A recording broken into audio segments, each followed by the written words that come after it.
Hello and welcome to the What Did You Think podcast, episode 18. 18. Uh, episode 18. Seems Man, just like last week we were at episode 17. seems well, yeah, So, yeah. I mean, we've really made it far. hmm And, If each episode was a year, our podcast would be old enough to vote. yeah, you're right. You're right. hmm And get drafted into the U.S. military. Nice, which So, is exciting. it is super exciting. But you know what's even more exciting? What's that? What did we do on Saturday, Cameron? Why don't you tell everybody? So I woke up, and then I did my daily routine. I dusted my piles of money. I shined my gold bars. I brushed my Yeah. horse's teeth, and then uh I looked at the clock and I realized, oh my goodness, it's already 7 in the afternoon. It's time to go watch Everything Everywhere All at Once for like the ninth time in theaters at the Historic Artcraft Theater, which is a really fancy theater. It's a great way to watch movie. I wouldn't say it's fancy, but it's pretty Not awesome. fancy as in like rich people fancy. Fancy as in like it's not like your regular chain theater experience. It's not an AMC. It's like there's only Right, one right, right. theater in the building. They got that classic neon sign in the front with Yeah, the tile letters on it. it's a lot of fun. Mhm. I love going there. It was put on by a Heartland film festival or Heartland film worker who's also working with A24 that aligns all of the films to be shown during the festivals. And so the reason, because some of you are like, why is this old theater showing this new movie? Typically, the theater shows movies that are no younger than 10 years old. And if you're doing the math right now, Cameron, which I see you're doing, like, Mhm. wait a second, this movie came out last year. Actually, didn't it come out in like February or March? It was very early in the year. Right, Very, very like early. it's almost been like a year since it's been in theaters, which is Yeah. nuts. And they were showing it was like Heartland Film Festival best of, and they were showing The Whale there. I think they were showing some other movie, but we went to this beautiful theater to watch Everything Everywhere. And what'd you think of the theater? Did you like it? Um yeah. Yeah. No, I would say it's the No, it best was theater good. It was popcorn. good. Oh, the popcorn was great. And this kind of leads me to a good question of like, I don't know how many theaters you've been to, but do you remember, like, do you know a theater to have really good popcorn? Or I don't know.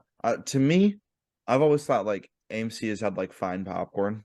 I don't go crazy for it all the time. If it's there, I'll eat some of it. But with Heartland, not Heartland, sorry, with this Artcraft Theater, it I always love the popcorn there. It's like fresh, but like fresh though. And so typically when we're there, they go over their whole spiel, and the corn is grown in Indiana. But it's locally grown, and just locally made. So I think it's just that special kernels. yeah. Well, yeah. No, I've never really been in a theater where I've got the popcorn and been like, wow, this is truly delectable. Like it's always just something to have. It's part of the experience, but it's not really the highlight. This though, it was really good. Uh When Sarah and I went to the Muppets at this theater, Sarah ate like all the popcorn like before the movie started. Uh and I know like there's an AMC trailer that makes a joke like or like before the trailers start, they have their like interviews with mhm. people. It's Maria Menounos or whatever her name is. She makes this joke on like eating all your popcorn before the movie starts.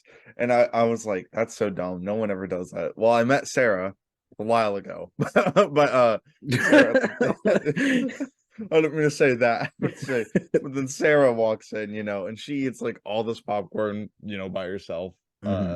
So yeah, no, and then they get free popcorn at the end of the movie as they were Yeah, closing. they were closing, so they were just handed it out.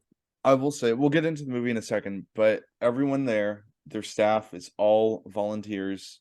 It is like they are everything there, all the money that they make goes into that theater, goes to no one else. It goes to, help them get screenings, help them get this, that, and the other. And it's just a really fun local place to go. And speaking of Sounds like like an ad, watching, bro. it does sound like an ad. We're not sponsored. But I will say, when we were there, they this you know what's his name? I don't have his card on me, but uh, the HIF guy, he goes, how many people have seen this movie before? And yeah. we're sitting up in the front of the theater, so we raise How our many people hands. haven't seen this movie? Is what he asked. Yeah, No, oh yeah, yeah, yeah. Because how many people haven't seen this movie? And like almost every single person in that theater raises their hand. it's It crazy. was it was so many things going to mind of what kind of rock have you been living under that you haven't Mhm. seen this yet? David, I'm talking to you.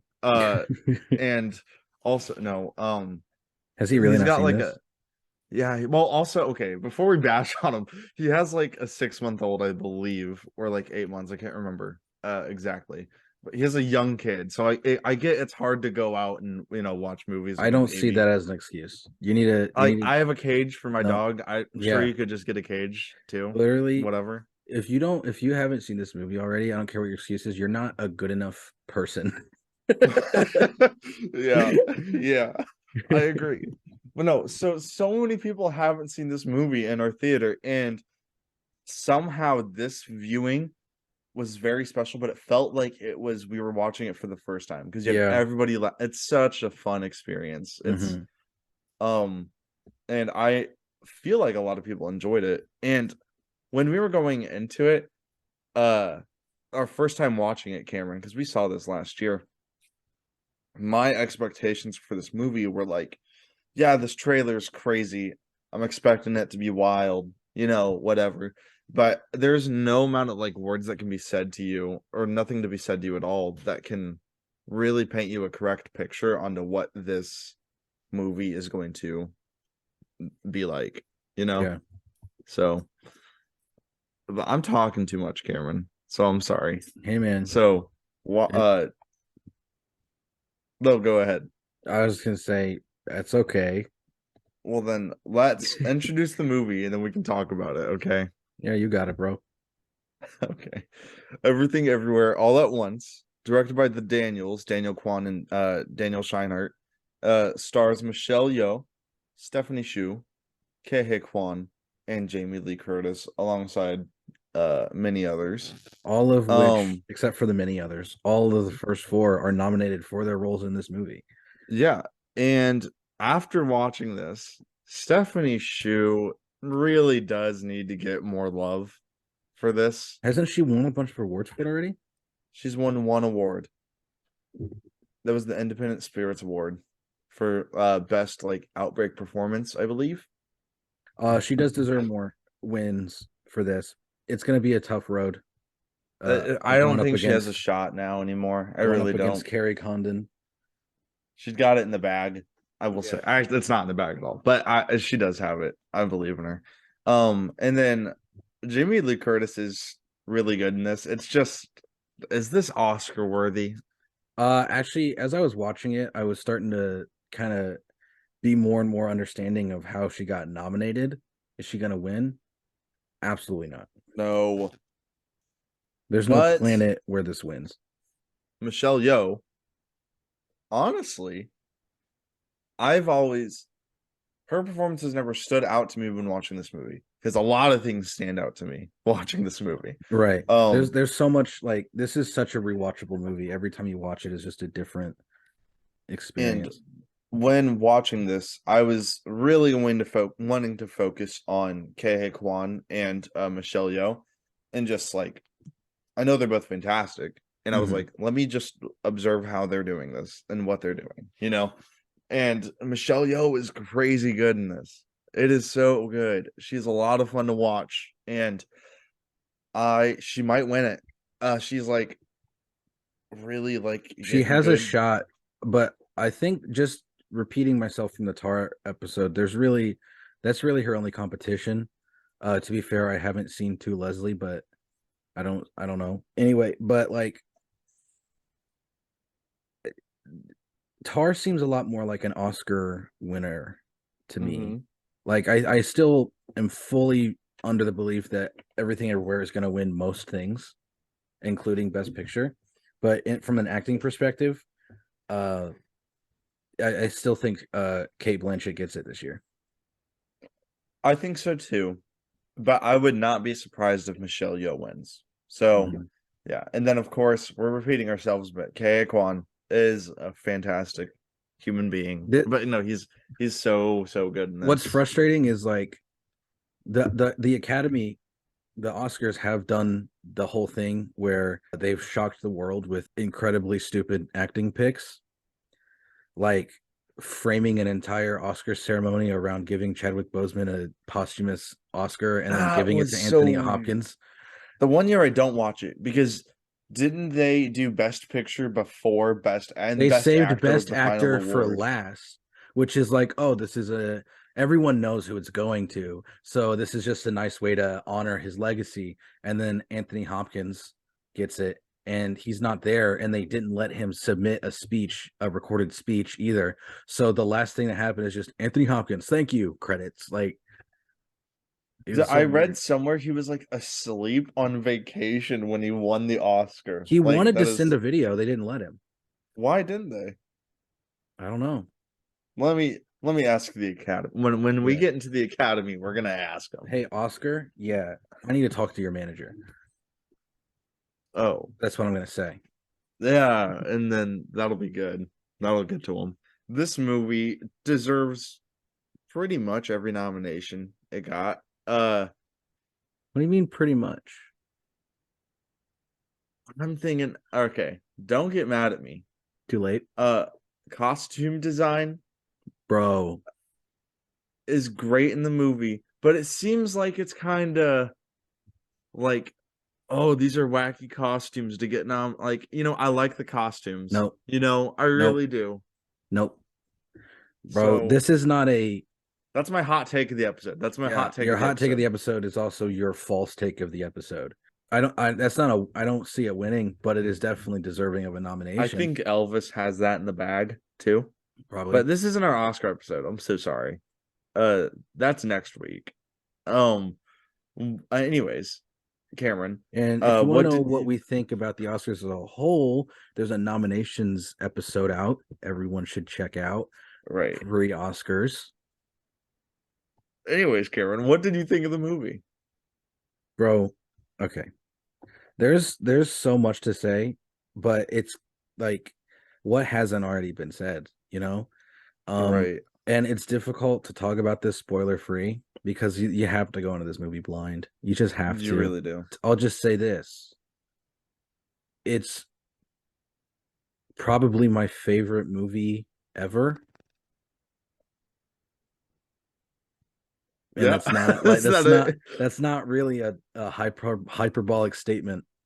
I've seen it like almost double digits amount of times, and every time it's like the first time I've seen it, and I've shown it to like a billion different people, and everyone likes it. Mhm. All different like thought processes, all different opinions on stuff. They all like it a lot.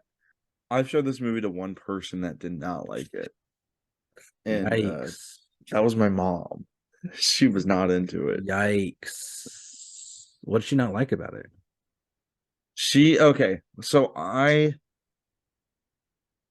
can see her point. Okay. Um, kind of like how I feel with Popstar, where I'm like, okay, yeah, I get it. I get it. This is funny. Let's hurry it I along. thought you loved Popstar though. I love Popstar, but she okay.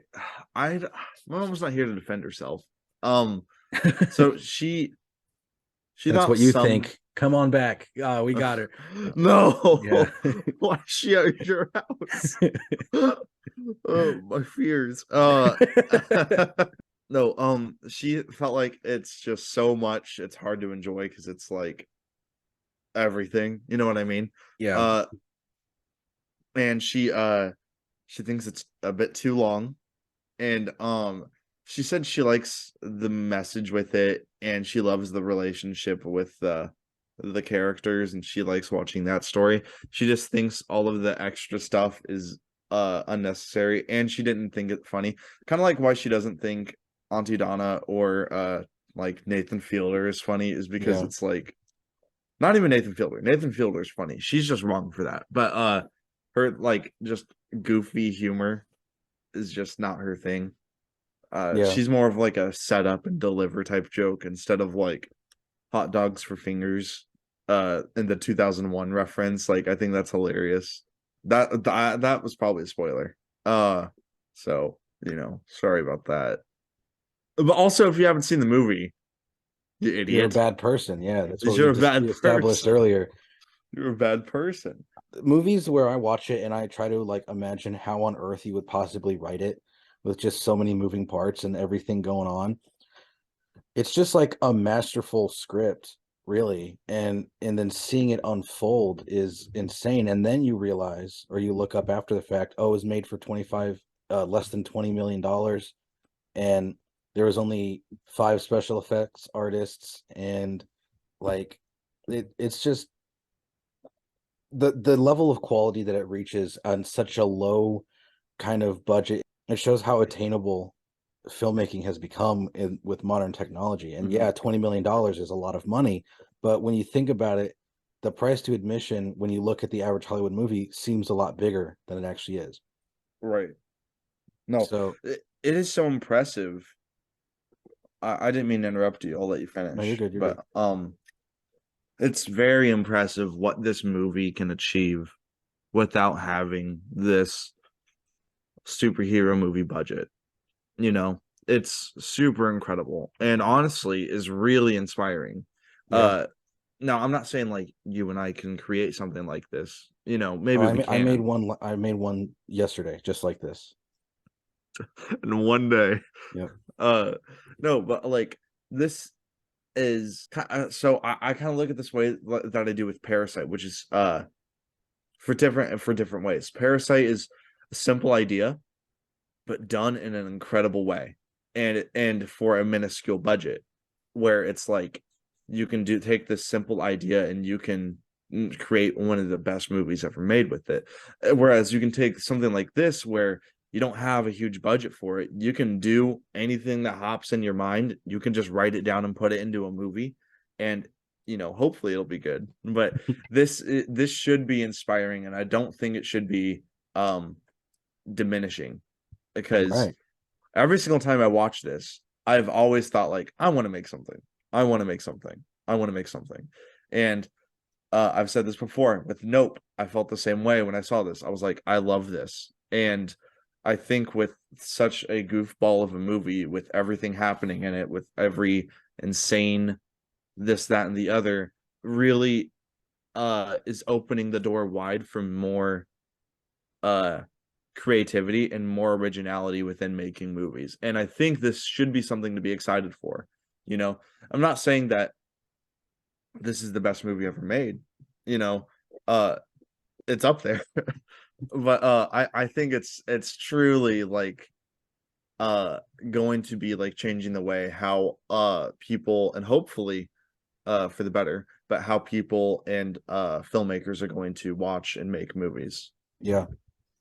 I But think A24 as a whole has really kind of expanded the horizon of filmmaking, because mhm. before they were getting big, there was a definite trend in just the film industry of like sequels, reboots, remakes, all that stuff. And I know that's been said a million times. A24 has really opened the floodgates of experimental uh filmmaking to a larger uh and making it more mainstream. You know, it's not very many people. You can't go to very many people in your average movie theater and they might not know the name A24, but they've definitely probably seen a movie from them. Right, right. I'm an A24 fanboy, you know. And so I'm gonna watch pretty much anything that like is has that A24 tag on it. Uh but to kind of talk more about the movie without spoiling it, um for just to kind of wrap up our spoiler free section, I guess, is this is a very well edited movie for everything that's going on. These editors, which I believe weren't there like how many editors were there? Or was that VFX artist I'm I thinking think the of? directors were the editors. Do you think the directors were the editors? Don't quote me on I that. thought Don't quote me on that. don't There were quote me on that five either. VFX artists, but as far as editing goes, I'm pretty sure it's just the directors. Yeah, it's like there's still a lot of people that went making this movie, I'm sure, behind the scenes with like set design and everything. But this is such a well edited movie with a whole bunch of just goopy goblin There's gamer one brain editor. stuff. There's one One editor. editor. Yeah, that's awesome. But with a bunch of just like explosionly stuff happening in this movie, they do such an incredible job of just editing the movie so perfectly well. I have zero issues with the editing. And it's so well awesome. I think I'll say that a lot. It's just awesome. Same thing with the writing. I think the writing is super good in this, don't you? Yeah. Yeah, it's just I don't know. All I want to say now is spoiler stuff. I'm having a Okay. hard Well, time then I'll like do my summary, and then we can get into that. So spoiler-free summary, last opinions. Basically, this movie is able to take a very complex idea and setup, make it digestible and understandable, while also making like it has the feeling of a movie that's gonna make you go, "What did I just watch?" But you understand everything that happens. yeah. And that is an accomplishment that is very difficult to pull off. And being able to just the efficiency in which like the script is very efficient, and there's so many setups and like stuff you don't realize is setups, and payoff, and there's just it's very unorthodox, but it's also very uh accessible, and that's a wonderful crossroads to make hmm to reach when you're making a movie, I think. So Okay. I think this is truly like a movie that 99% of the population could at least appreciate. And I will say there are a lot more older people in our theater too, which Yeah. makes me happy. Makes me Yeah. happy, you know. I've noticed just lately there's a lot more older people going to theaters.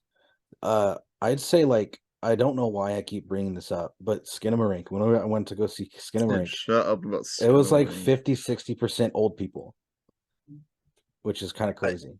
that's awesome though. I'm happy Yeah. for him because that's gonna be us when we're older, dude. You know, I want us to Well, be actually, just as excited. I'll be behind the director's chair. I don't know about you. That's gonna Oh, that's be, true. yeah, I'll Revengers like probably be 17 or dead. whatever. Yeah. Um anyways, my We're just gonna thoughts. go past that. Yeah. Yeah, my thoughts are um definitely one of the best movies of this year. Uh deserves pretty much every Oscar it's nominated for.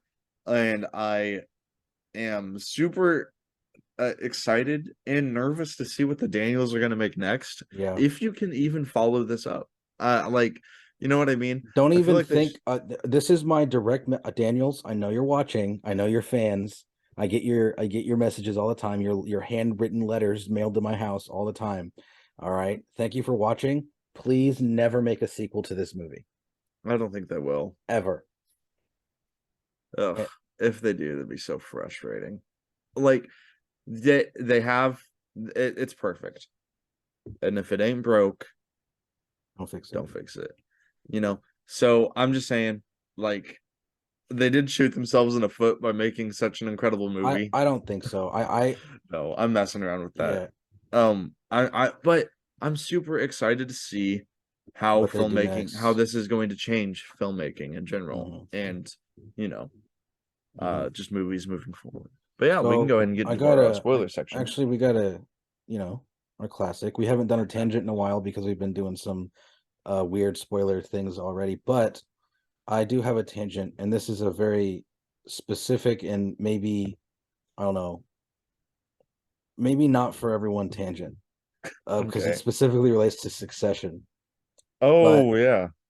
I took two quizzes today on what Succession character I am, and Nice. I hate it. What did you get? Who did you So get? the first one that I did, Was it a uh, BuzzFeed quiz? they were both BuzzFeed. All right, The I'll take first, one too well, while you're talking. there were two quizzes. There was which member of the Roy family are you, and then which Succession character are you. So Which I'm one should I guessing take? probably the one that's which Succession, because that probably opens it up to things like, uh, Tom and like, Oh yeah, yeah, yeah. Sandy and Sally or whatever. So you just open your horizon a little bit. But I took the Roy family quiz first, and I got Roman. I don't know. Whoa. I don't think that's super accurate, but I guess Ben is really going to be the deciding factor. Do you think that fits? I don't think you're a Roman. If I'm gonna be honest, to compare you to any character in the show is technically an insult. Yeah. Which it's But so funny reading the description to see how BuzzFeed tries to spin it into a positive. You like cracking jokes, and all your friends know that you're not going to take things too seriously, even if you have some good ideas. Like, it's weird seeing well, them. how about I ask you the questions and you can like so how would your friends describe me? You, what are the So options? funny, supportive, savvy, smart, powerful, creative, confident, and ambitious. You're confident for sure. Like, you got that uh unlimited riz. Yeah, thank you. What is my dream job? Oh, No, that's you now. okay. King is an option. Uh no, give me director. I'd say the closest I get to any characters is like early Greg, because he's very like, I'm Yeah, very I nervous. see that. I'm a very nervous person, and that's just Uh-huh. like kind of the physical embodiment of nervousness is early Greg. So Um, funny you mentioned this because Sarah took this quiz yesterday. oh really? Who do you think she got?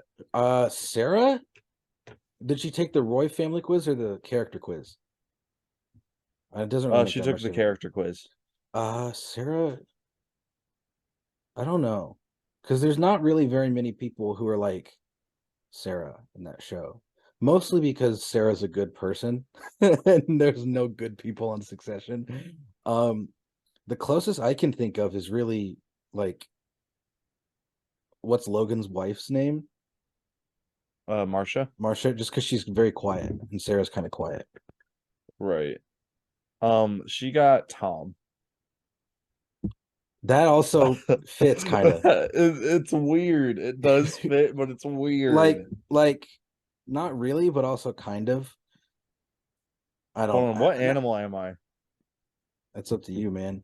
But that's not the end of it, because I thought Roman was kind of weird, but then I realized, oh, I need to broaden the horizons a little bit. I need to take the character quiz.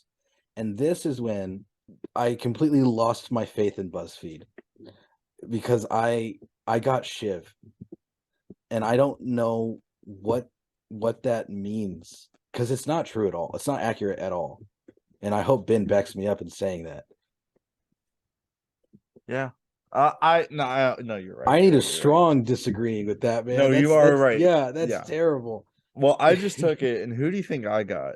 um Kendall. Think I got Kendall? Yeah. No.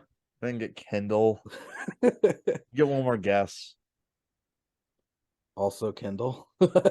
Correct. I got Kendall. No, Yeah. I got Roman as well. Yeah, I guess we're both Romans. I Does guess that fit me? a little bit more than I think it fits me, but Yeah. still, it is hard to just connect your friends to Succession characters.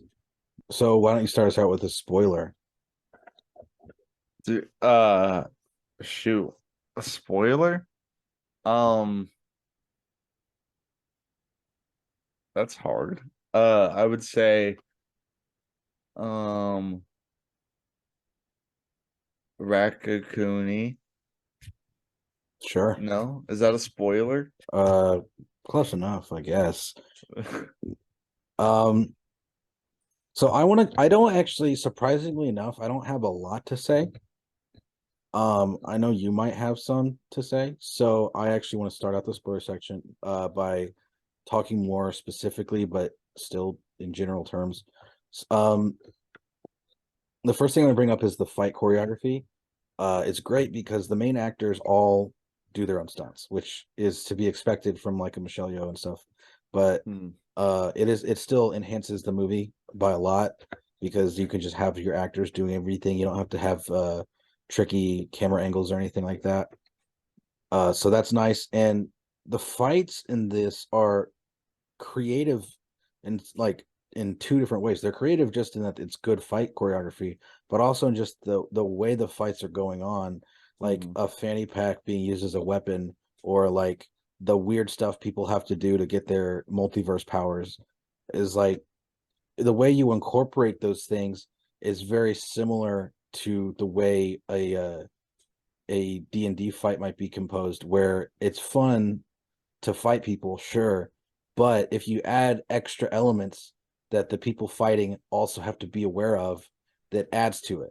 So not only do these characters constantly have to be doing weird things to keep fighting, but in one scene, she has to make sure that Waymond and Joy get gas masks before she keeps fighting.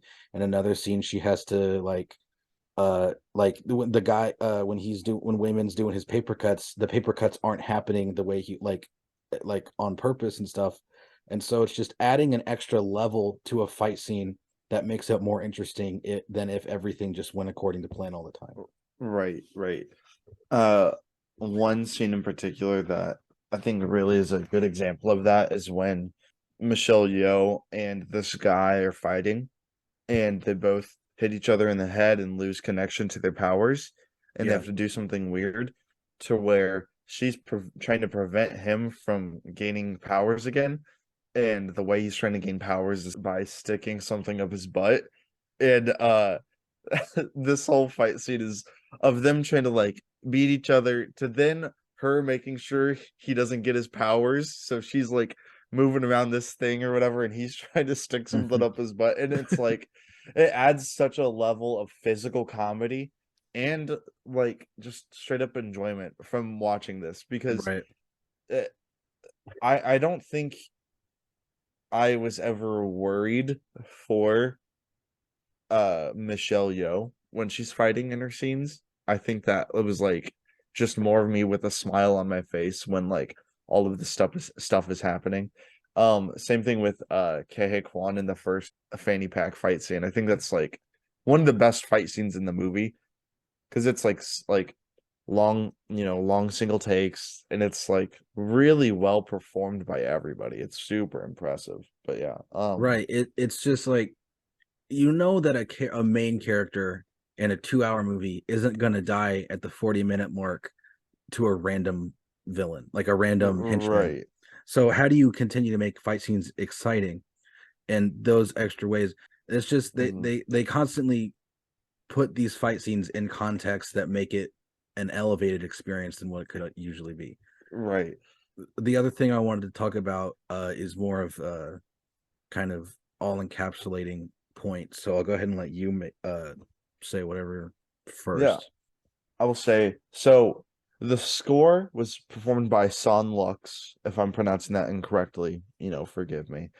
Uh, but I heard a rumor, and I don't know if it's true or not. They were when they were making the movie, each member made the score separately. So individually, they were in their own rooms making it, and then they all put the music together. It to really add such an insane like, because the score is really good. And I think you notice it, and like, so I will say with fight scenes typically you don't really notice the score too much. It's just pretty much like drums, loud music, it goes in. Some if it's Baby Driver, you notice it because it's going with like the beat of whatever. But with this, it's such an ironic score because you have someone's back about to get broken in half, but then you Right. have a nice melodic piano as he's falling down, about to destroy his back. And it's just little stuff like that all the time. It's really, really good. And that has a lot of people working on it too. Randy Newman, who made The You've Got a Rakakuni. Yeah. Friend in Me. He voices Rakakuni. And he Uh, made a full song for that. The made a Rakagoon. full song of that. And I would be lying if I said I haven't listened to it several times while driving. I haven't heard it yet. I planned on listening to it that night.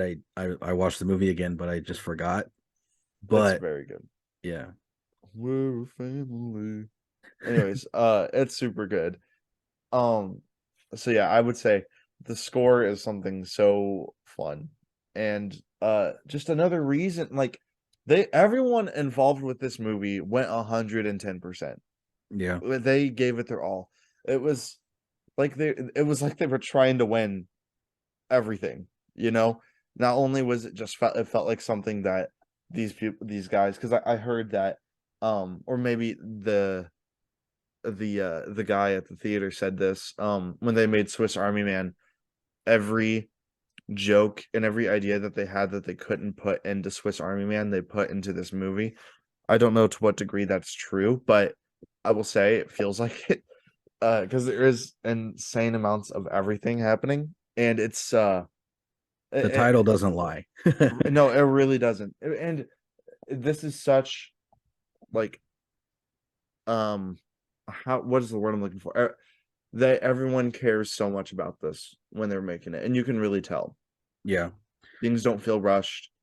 It like take and the reason you can tell that it takes time and that like people really wanted this to be perfect is there was an insane there's two scenes I can think of, or there's quite a few, but um there's a scene with Michelle Yeoh looking into the bagel, the everything everywhere bagel, and she is seeing herself in all of these different multiverses in different costumes, different makeup, different animations, different this, that, and the other, and it's on screen for split second. And the fact that these people, everyone involved, went the time, they took the time, they put her in this costume, they did this incredible makeup on her just for this like frame in a movie.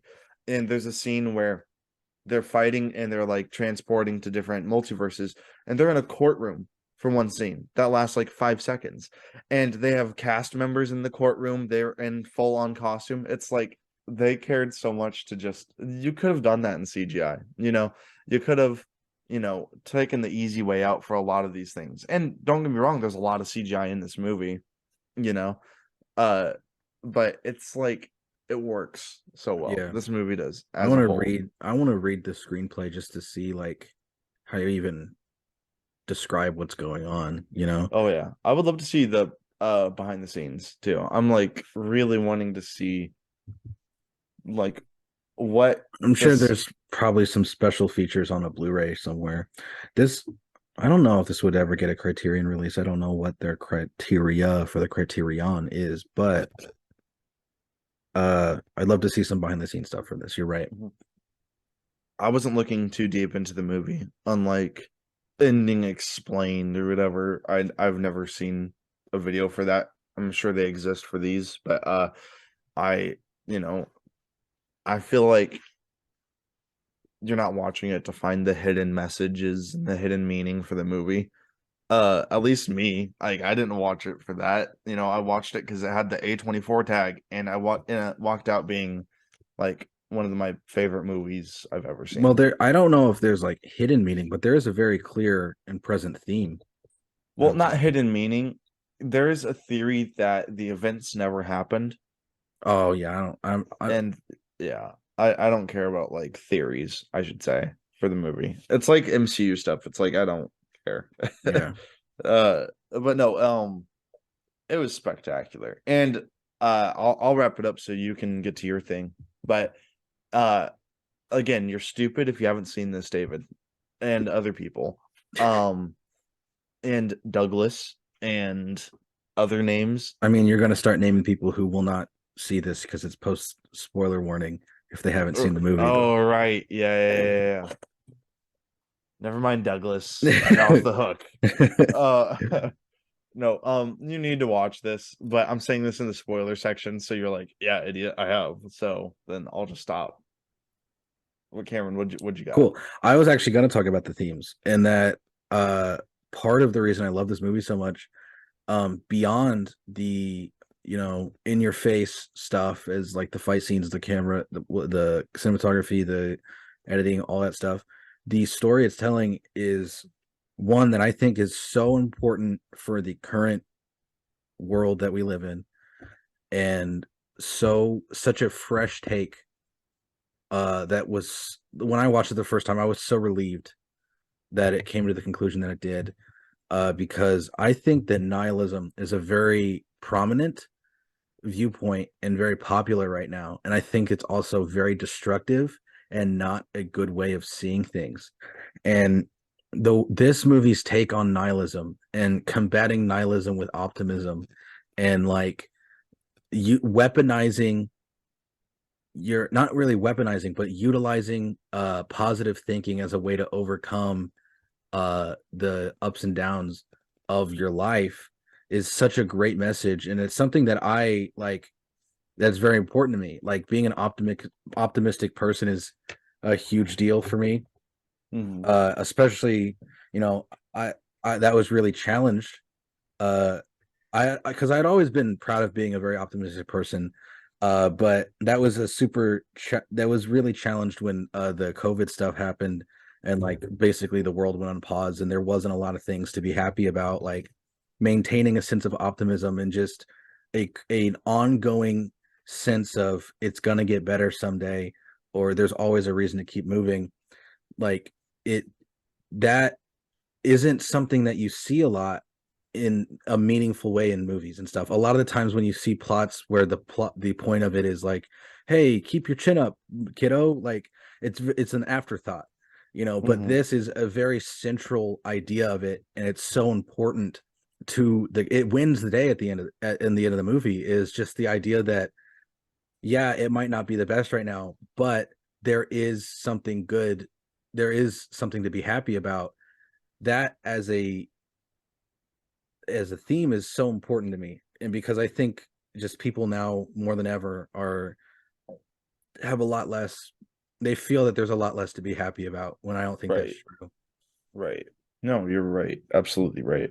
Um, I'm gonna pretend that I didn't have to look up nihilism while you were Okay. talking. Okay. Uh, no, I think you say it perfectly. I think this movie came out at a perfect time. Yeah, It came out when not only movies and like cinemas needed it, but I think it also just came out for like where we were at and as a uh as a society, like as memed as that word is, our yeah. societal psyche was all.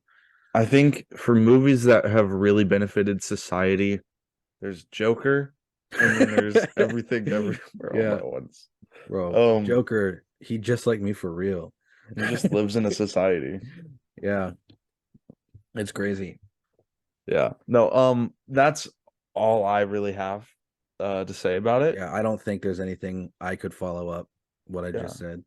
Well, The movie speaks for itself. If mhm. And even if you had never watched it and you watch the spoiler section anyway, and you are one of those really stupid dumb people who did that, um, watch it anyway. Like what we said isn't gonna take away from the experience. Right. No, and And, absolutely. Absolutely. yeah, Um, well, in closing, I'm not going to talk about the movie anymore unless you have anything else I'm to good. say. I'm good. I'm going to break our rule that we always have and say what we're going to talk about next I week was gonna do that too. So because I know we have another video this week. yeah, But no, so a few things. I've had some people ask me about the Last of Us episode. Yes, we are making the Last of Us episode. No, that will not be next week.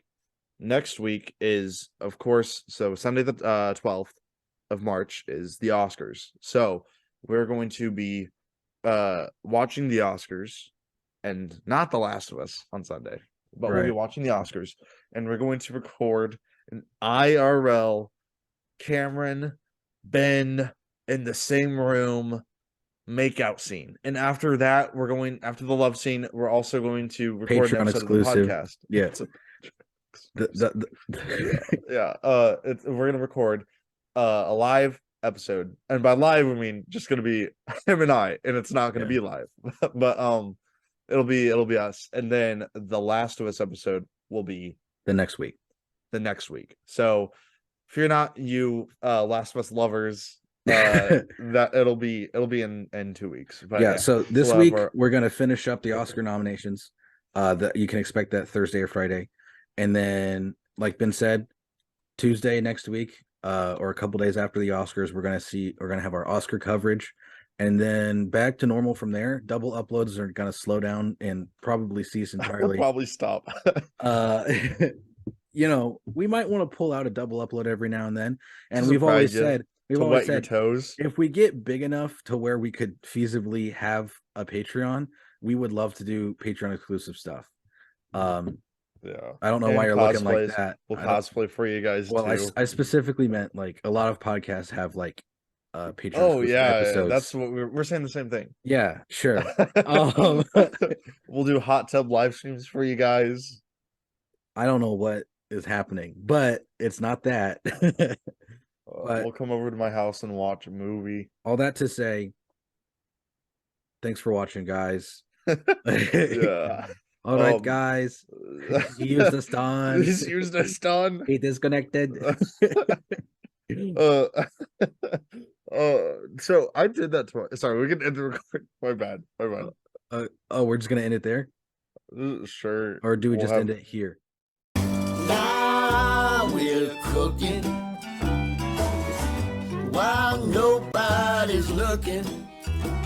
Yeah, we're family, culinarily. Rakakuni, I don't know what I'd do without you. Yeah, we make a pretty good team.